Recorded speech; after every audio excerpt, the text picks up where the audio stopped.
It's December, which means we're on the final Humble Choice of the year. So let's see what Humble Bundle has decided to offer us. Starting with our first game, Nine Souls. Nine Souls is a Metroidvania steeped in Chinese mythology and mysticism with cats. One of the things I think people will be asking straight away about this game is how does it differ from Hollow Knight, Silksong, which came out just a few months ago. And as someone who's played both this game and that game, I would say Nine Souls has a much heavier focus on the idea of parrying and countering than Hollow Knight did. You can kind of play Nine Souls both ways. You can kind of play it like you would in Hollow Knight, where you dodge out of enemies' range and then dodge into their range and hit them, or if you focus on just parrying their attacks and countering them. Nine Souls also has some aspects of a Dark Souls-like, that being when you die, you lose your money, and you have to get to where you died so you can pick it up. Overall, a game I'm definitely looking forward to playing more of. Next up, we have Like a Dragon Gaiden, the man who erased his name. Now, this is essentially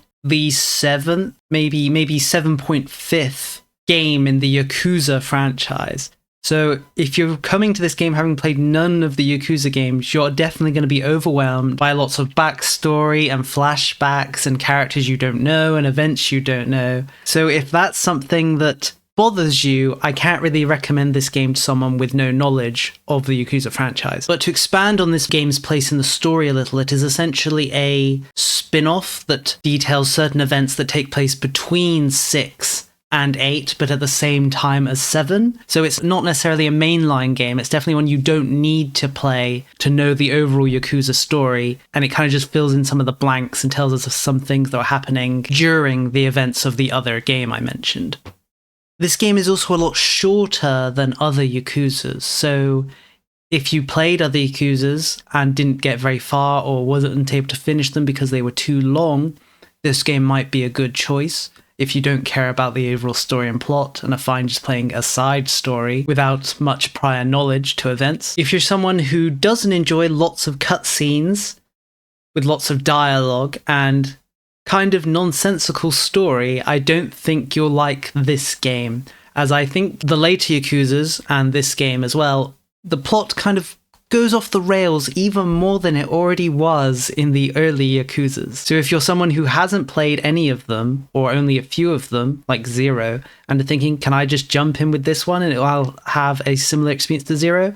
The answer I'm going to give is no. I can't really say more without spoiling not just this game, but the events of other games as well. But let's say the story kind of jumps the shark in a few ways. On the combat side, this is a more modern take on the sort of older Yakuza formula. Some people hate it, some people love it. Personally, I thought it was okay. One very minor thing that improved this game a lot for me is the fact that you no longer have cutscenes when entering shops. You can just physically enter them. Definitely something I'm glad to see the back of from older Yakuzas. One final thing I'll note that may be important to some people is this game does require de novo. If that's something that's important to you, then be aware. For our next game, we have Streets of Rage 4. Now, I'm not really a fighting game player. I think this is actually the first sort of arcade fighting game I've ever played, so I'm not going to be able to offer much insight in this game's place in the world together with other games of the same type. I will say this is clearly a very nostalgic-driven game. It definitely looks, and I imagine feels, how I would imagine these sort of old arcade games to feel and look, but this game I think may go too far into the nostalgic route, because based on what I've seen, this game is actually very short, around 3 hours to complete the main story, and then after that you only have extras like challenge modes and high score attack modes. Personally, I felt like this game was kind of limited, maybe due to how nostalgic it was. You can't run with your characters, you have very few actual attacks and moves. It felt very limited, which may be close to the original experience these sort of arcade games had, but in the modern era, I think we could have more. Being able to run, having lots of different move sets, that's kind of what I would expect from a modern beat-em-up game. Overall, I can't really provide a good insight into the game outside of my view as someone who hasn't played a lot of fighting games and beat 'em up games like this, but I definitely felt quite limited in my time playing due to the issues I mentioned, and if that's something that bothers you, this game may be worth skipping. But if you're on the other side and want a really classic style beat 'em up experience like in the old arcades, then this game could probably meet that criteria, as long as you aren't looking for any quality of life or modern features. Next up, we have Lost Skies. This game calls itself a survival game, but personally, I don't really consider it a survival game. Why? There's no eating or sleeping or drinking you have to do to survive. There's none of those sort of meters that you have to keep up in order to keep your character alive. This is very much more of a crafting exploration game than a survival one, in my view. You can eat food, but it's more of a health buff than a need to eat or anything like that. This game is all about acquiring resources, exploring the islands, and turning those resources into useful things. Since the world is broken up into these islands in the sky, your goal is to build a ship so you can sail between them. You can fully customize your very own ship if you want to, or you can use a pre-created design and simply add on to that. This game also has no sort of map markers or a map in general. So a lot of the time you'll have to be figuring out things yourself and mapping things out yourself and trying to remember where you've been, which could be a good thing for some people or a bad thing for others. You do have a compass that points towards noteworthy things that have been marked on it. So there is a building you can build later on that maps out the area. Early on, you'll be exploring and trying to memorize stuff on your own. There's also a climbing and gliding system, kind of like in Breath of the Wild. Though climbing doesn't cost stamina, so you can freely just climb anything you like as long as it's climbable. And gliding does cost stamina, so you can't just glide forever. The game also has a grapple hook mechanic, which I was honestly really impressed by, and it reminded me a lot of playing the old Spider-Man games with how well the web swinging worked. I will say this game does have mixed reviews on Steam. A lot of people complain about crashes and bugs. Personally, I didn't experience any crashes, and if I did encounter any bugs, I didn't notice them. I'd recommend reading those reviews before you make a decision on this one. This game can also be played with up to 1 to 4 player co-op.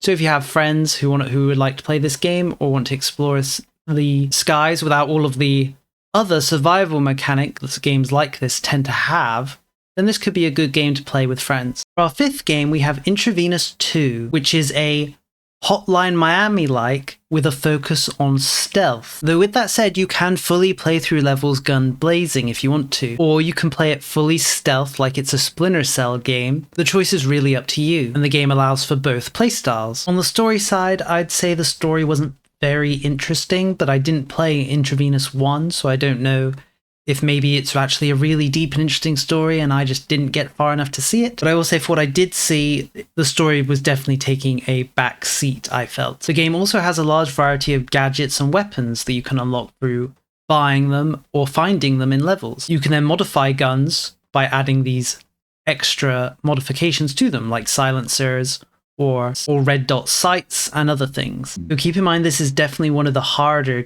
style of games and maybe frustrating for people that want to get a perfect run and never be caught or spotted, but then find it hard to do so. Next up we have Dungeon Tycoon, a tycoon game about building a dungeon for the adventurers to explore. And honestly, I didn't really enjoy this game. I have a few problems with it. First of all, you can't actually design your own rooms. Instead, you're given these preset squares and rectangles which you can piece together, so you can't actually build your own dungeon as you would like. You just have to make use of the squares you're given, essentially. There's also the fact that once you've kind of set up the dungeon, you kind of just end turn over and over again to get money so that you can make modifications to the dungeon. So it does lead to this sort of just ending turn loop where you're just spamming end turn over and over again, which isn't really that interesting. I think the game suffers from not being in real time and instead being turn-based, as it were. Because normally in Tycoon games like this, you react to things as they're happening, but because the actual running of the dungeon takes place completely separately to the dungeon building, it makes you kind of just want to skip the dungeon working so you can get to the point where you can actually make modifications. And because of the low amount of money you make every day, it does mean you kind of just have to rush through days so you can earn enough money to actually do things. The way treasure works is also weird. Adventurers enter the dungeon to get treasure, right?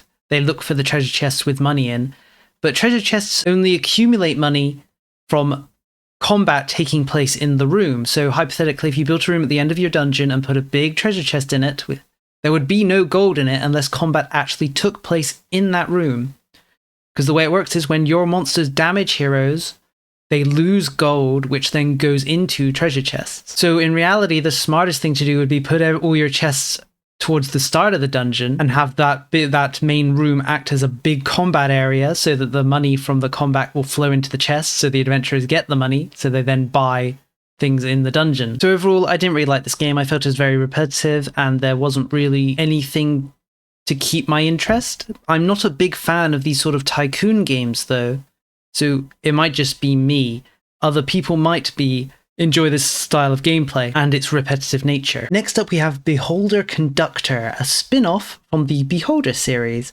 This game is essentially Papers, Please on a train. You have to take people's tickets and ensure that everything is in order, as well as spy on them to find info which you can then log, while making sure to keep track of things that actually count as crimes so that the boys can be sent round, while at the same time trying to keep your money and influence high by doing quests and accomplishing your job in a satisfactory manner, while maybe struggling with the moral dilemma of some of your choices. I really enjoyed my time playing this game, but I will admit it is quite simple. You mainly just walk around, talk to people, and look at things. You do set up the compartments for people to actually sit in them, and you occasionally go through people's luggage or buy items which you can use for quests. But for people looking for more in-depth gameplay, this game is quite on the simple side. For our final game, we have Godlike Burger, a overcooked styled game where you have to cook meals for your customers. The twist in this one is that you can't buy meat. Your customers will need to donate their own meat for the burger producing process. As such, you kind of need to balance killing your customers and harvesting them with also serving them. Of course, serving them makes you money, but you also need the meat to actually serve them. There's a few ways you can go about killing them. You can just simply slaughter them, but doing this will get blood all over you and you'll have to wash it off, or the customers will become alerted to your devious manners and will send the police in. A much better way to deal with your customers is to set up various traps around your restaurant that can kill your customers quickly and easily while keeping your hands clean. There's also a lot of upgrades for these traps as well as for your kitchen itself and your chef. I honestly really enjoyed this game quite a lot. I've played Overcooked in the past, and one of my main problems with those sort of games is that there's not much resource management outside of just making the burgers, but here actually having to buy the various condiments and parts of the burger and having to acquire the meat from strategically killing your customers and harvesting them really added a nice gameplay loop of resource management. The only way I think this game could be better is if it was co-op. Unfortunately, this is a single player only game. I would have really liked this game to be co-op because I think it would be really well suited to it. With all that said, I still recommend this game, keeping in mind, of course, that it is not co-op and it is a single player experience. Now, for my final thoughts on this bundle, I was actually a little disappointed. This is the final bundle of the year, and I really expected Humble Bundle to come out with some big hitters, but unfortunately nearly every game in this bundle is an indie title. The most high-profile game would be the Yakuza one, but I'm not sure many people are going to want to buy in for the 7th-ish game in a franchise unless they've already played all of the games up till that point. While by no means I think the games in this bundle are bad, I am quite curious as to why there's just no big hitter to draw people in. But either way, my overall thoughts on the bundle are positive. As I mentioned, I really enjoyed playing Godlike Burger and Beholder Conductor, as well as Nine Souls and Like a Dragon. The games that didn't really appeal to me much were Streets of Rage 4 and Dungeon Tycoon. I'll probably play more of Intravenous 2, though I'm not sure I'm really the target audience for that style of game. And while Lost Skies was interesting, I kind of feel like it's the sort of game I really want to play co-op, so I probably will hold off on it for now until such a time as I could play it with other people by convincing them to buy it. What are your thoughts? Is this bundle a big miss for you? It is rather lacking when it comes to games of other styles. A lot of the games in this bundle are top-down or side-scrollers. There's not really any first-person games. There's only one third-person game in the form of Yakuza. I suppose it's a bundle that kind of tries to spread itself wide, but I feel actually leaves out a lot of potential genres. But as I said, I want to hear what you have to say. Is this bundle a miss? Is it a hit? Is there a game in here that you really wanted that you're buying the bundle for? Did you buy the bundle and then were surprised by a game that you really enjoyed that you didn't think about. Either way, I'd love to hear from you. Thank you for watching, and see you next time.